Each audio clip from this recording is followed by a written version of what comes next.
guys, update. It's already 3 p.m. 3:06 here in the Philippines, but still raining. Look at that. Still no electricity, but it's okay because we have a portable station generator, and that's why we can still upload a video. Okay, I'm done cleaning right there under the sink. As you can see, it's clean. No? Hi, Bunbon. Hi, Bun. He just stay there because it's raining. He cannot go out. It's me, guys. I'm just chilling right here with our veranda, new veranda, aka veranda terrace, you know. So thank you so much for all the blessings, all the support. Thank you. And of course, we just enjoy the rain, no? While it's pouring, it's very cool, refreshing.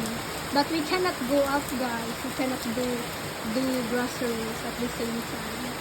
No? So, yeah. How are you doing there, guys? Eat the veranda, the other veranda of my nephew, no? That's the shelter, guys. But they are still working, no? Hopefully, they will finish today.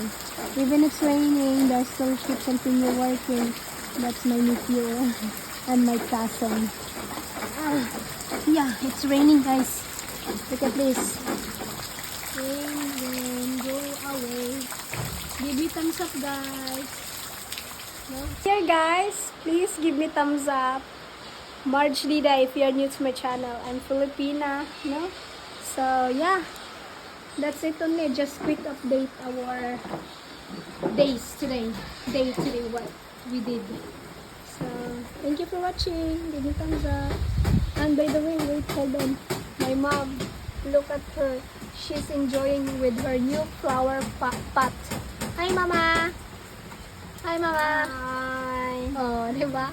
My mom looks like a kid enjoying her flower pots, no? And look at her flowers right there.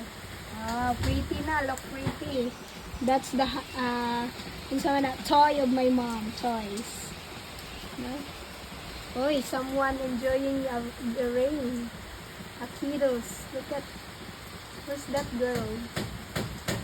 So yeah, give me thumbs up, guys. If you're wonder why there is we need to put that away. No? How do you call that? Ladder.